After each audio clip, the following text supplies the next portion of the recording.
sibe nomfanekiso ngqondweni ka-Witness E obeke testifya namhlanje kuMadlanga Commission. Iba nomfanekiso ngqondweni womuntu ophethe isikhonkweni, ophethe ihamure, kukhona ibhokisi. Nike nive xa kuthiwa umuntu ungcwabe omnye umuntu ephila.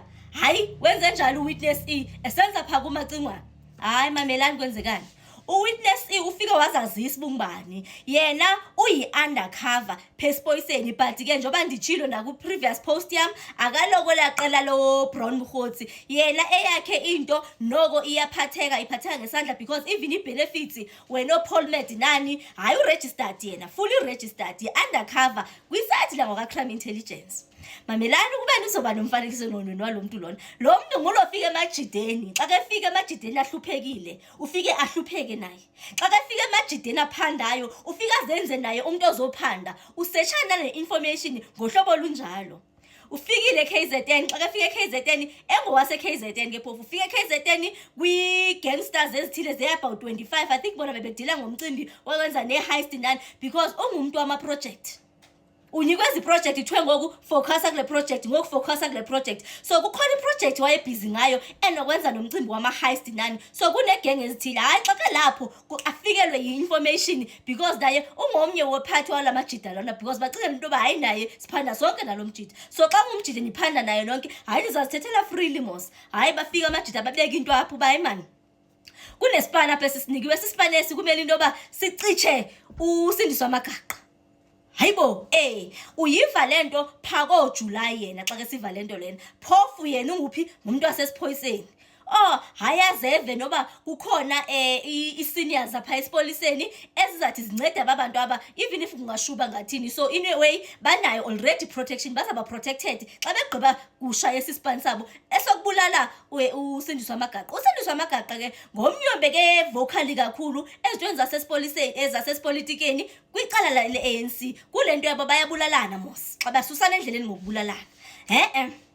Ayive lento ayithathe lento ayise kwi-seniors zakuba yibo kunento so endivile. So according to yena ngendlela kathetha ngayo, he had enough time ukuyipreventa lonto le because xa enalo information leyo uba ngabi khona into zibabethe yayithe yenziwa nazi-seniors zakhona ukupreventa lonto leyo ngeyasidoja because even i-officer akaripota kuyo okanye kane-connection yayo i-office yo-inspector general kwiside le-crime intelligence.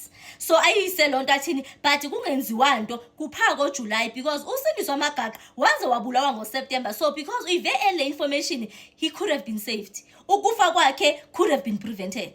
Hayi sharp waya wabuya chona. Hayi ke usithatha ke ngokuyena usiletha phi? Usiletha pha kuDecember. Uthi nge-7 kaDecember 2024 ningalibali uKatiso Molefe nala operation yokuyo raid kwaKat Matlala yenziwa nge-6 kaDecember 2024. Le ikhola kayifumanayo yena uyifumana nge-7 kaDecember 2024. Xa kafumana le kholi ayikhale une-true call umfana.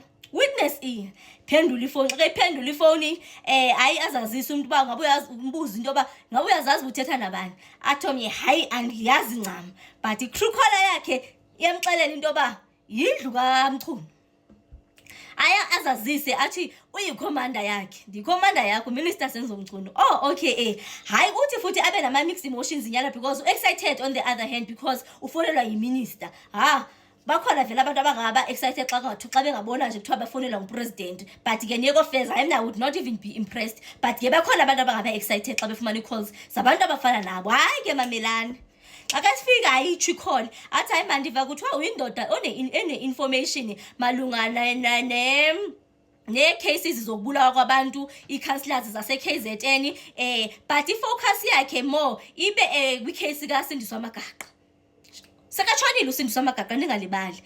Okay because watshona sekatshonile utshone ngoSeptember yena after yena information eveni eve ngoJuly. Hayi ke uthi omnye ayazama ukusabela afuna ukwazi into yoba yeyiphi information onayo. Hayi vele hayi uzatsho mos because yi-senior yakho iboss yakho lona xa ngu-minister of police and vele indirectly so uyaripota kuye. Though in terms of i-protocol engayo line manager yakho but in terms of nje ububhosi uyiyo ibhosi yakho. Hayi sharp eze naye amxelele into yoba ayikwenzekani kwenzeka asitsho sonke istory even abantu because information yonke ephelele even abantu implicated apha nanani abatsho bonke. Man ayibuyise umchunu into yoba kuye hayi mani unto ungabe ukhonto evela into yoba ungabe uBhekicele plus General Khumalo abekho implicated napha ingathi banokwenza nalanto abethomye hayi uthi futhi andibe determine into yoba no abekho involved. Ibile that time kuvela into ke ngokuba isibhamu esadubula usindiswa amagaqa nemoto eyaseyenziswa pha yakwa crime intelligence. So bafuna ukuazame ngondlela umchunu ongathi kuthethwa ngaye ngathi umchunu bekefuna into yoba kuthini kucholwe lento ijike ijonge phako General Khumalo no former minister oBhekicele athomye hayi ndibe determined into yoba ayinjalongo yona. Ibile ngela xesha wayengekabikho even kwa crime intelligence uGeneral Khumalo. So azame nje ukumclear but ayisense nje into yoba man uminister ingathi indlela kathetha ngayo hayi ayimphi mathe ncam amginyisi mathe from up on immediately after icall uyarekhoda kumfana kayekanga enye into umcimbi wefoni yakhe ungumuntu because akazeki ncam usoloke tshintsha nefoni but azibuza into yoba ibe uminister phone number yami uyithatha phi because akusingabantu abaninzi abanefoni number zami. Abantu abanefoni number zami ngabapha office eka Inspector General. Okay inoba kungenzeka into yoba information yakhona isuka pha hayi azame nje ukuletha igathi yakhe kancane but immediately abuze enye ichomi yakhe eligqwethu uba imandoda kunento esoyenzekile ndithini hayi izama ukumguide into yoba involve even National Commissioner inform abantu ungahlali nenyaleli nje wena busofonelwe nguminister Senzo Mchunu hayi vele aba informe uyarecord unayo nemidana ke imidana bazayazi ama 90s 80s 70s bazayikhumbula igama lemidana hayi abantwana abancama 2000 yabazoyazi imidana sithetha ngayo sithetha nje ngento yokubhala hayi kumane yonke into ayibhala apha man qhubeka ixesha lithi lisaqhubeka njalo ixesha uminister Senzo Mchunu umane every now and then ufuna ukwazi ngale case kaSindiso Magaqa azathi lona because uba uyakhumbula mosibi even uBhekicele ebemane attenda even icase yabo aka nani. So uba umuntu le interest efana nale kutheni umuntu engazattendela icase uze aza suggest kuba imani minister bazo appear ecourt ababantu aba phofu akathetha into kandiva yena uxelelwe ngabantu babeyoshaya ispani bashayile ispani information yonke uyiphetha suba uthetha into kandiva into yonke into uyive from the horse's mouth athi imani now that ibile bazopleada guilty ngedate so kutheni ngaye zange uminister vele into bekefuna ukuyivina information apha kuye waze kwakhona neinstruction yoba any information enokwenza regarding icase kaSindiso amane exelela I think ukaMukhelo umuntu akatsho njalo something like that. So minister Senzo Mchunu seke mane phone ke xa mane phone imane mfonela uma nemfonela nangefoni ezi different nje ngubone okay I think bekelahla umkhondo nayo minister ngendlela endiva hayi bo bafethu uthula napha. So yaya ke lonto baze wabe bayagwegwa okanye uyagwegwa lonto ogwegwa sakhumbula noba kugwegwe one okanye kugwegwe abantu but bakhona abantu vele ababe convicted kwelo cala lika Sindiswa Magaqa hayibo phi uminister esafuna into yoba makucholwe bona General Khumalo phofu ufuna ne-dirty laundry ze-PKTT uzifuna apha kulomfana hayi ke before ndilibala bafethu niyakhumbula ndithi the time uminister Senzo Mchunu appear kuMadlanga Commission kunamagama ayi-8 akawasubmithe envelopini esithi zi-witness zi-crucial witnesses zakhe ngabantu abangeza bazotestifya uwitness ungomnye wabantu uminister Senzo Mchunu ebeke mbhale pha ngoba uthi witness uminister azamxelela athi no ndikhiphe igama lakho pha uzayotestify ingathi bekemthembisile nje noba hayi ndoda xa ungagqiba nje yonke lento lena awuzaphila tape ikhona nje ofanyana bese ke ifumene witness engathi injalo hayi bafethu mamelani izoba interesting phi interesting xa sengoku ke ngoku sokuseyibhemile mosento yonke even nangoku uminister Senzo Mchunu